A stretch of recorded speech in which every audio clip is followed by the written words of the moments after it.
When I grew up, my parents always made my birthday pretty special. Same for my brother. I knew that late at night, they would decorate the living room.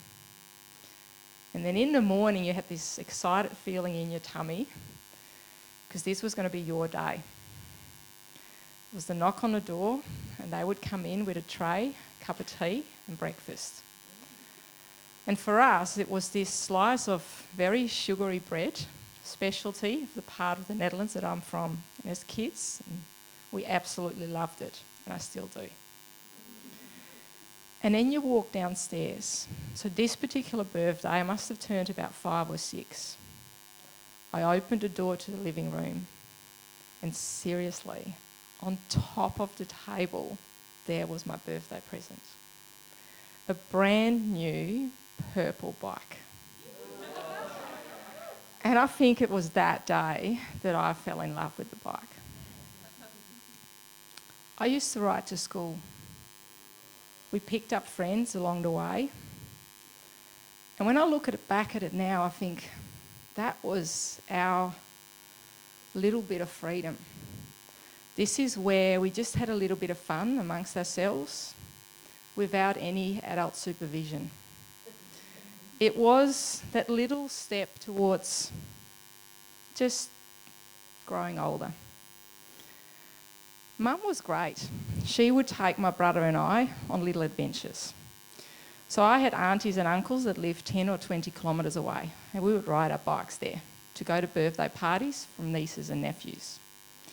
My mum, she'd have her hand on my back and push us up the hills. Well, hills in a country that is as flat as a pancake, they were bridges. And of course, later on, my brother and I would sprint to the top and see whether Mum could keep up with us. And then my dad, he taught me how to draft, where I should sit on his wheel to stay out of the wind. And he'd also taught me how to blow my nose while riding.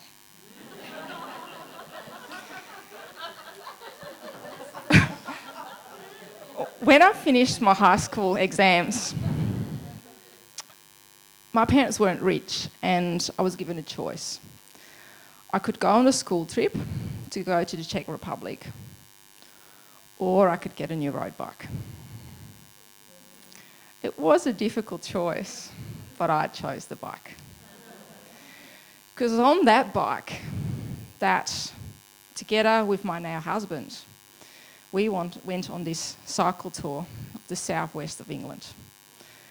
We'd barely turned 18 and we toured around for 3 or 4 weeks. And it was absolutely amazing. It's also on the bike that we have the best memories together, because he lived about 20 kilometres away, and we used to ride halfway home to his place, side by side, holding hands together. Or when we'd go out, I would sit on the back with my arms wrapped around him. And then we moved to Australia in the year 2000. We arrived at Perth Airport, obviously, with 2 bikes and 2 backpacks. We had to put our bikes back together again at the front of the airport. And this security officer walked past. "Nice set of paddles, mate."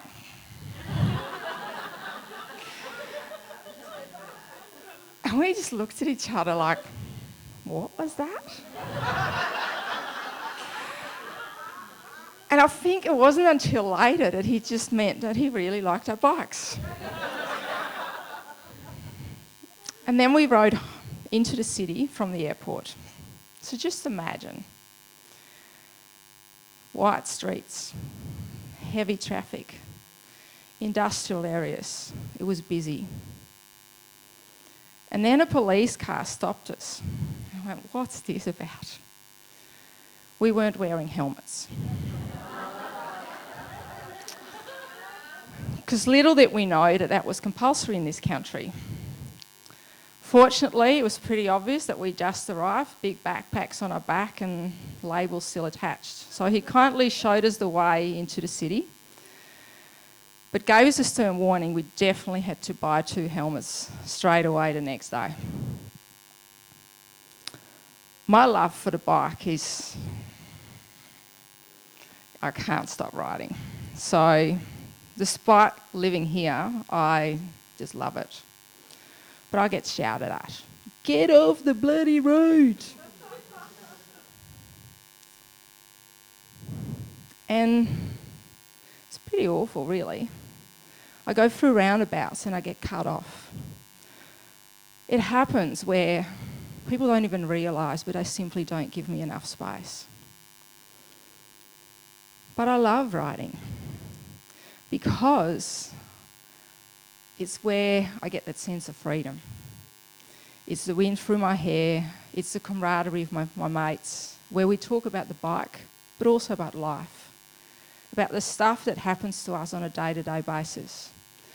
And what I like most is when I ride my little folding bike to the shops, to my friends, to the library, just around town. Because it's so easy to just stop, to say hello, have a chat. That's what I love about it. And what I find really amazing is that I now live in a country where so many people just hop in their car to drive 800 metres to the shop to get a bottle of milk. Because when I grow up, I want to be like my grandma. We caught up when I went back a couple of years ago, and we went for a ride together. So riding around her town, she just pointed out various things as we went along. At one point, she just grabbed my hand. It's just amazing. And then she had this grin on her face.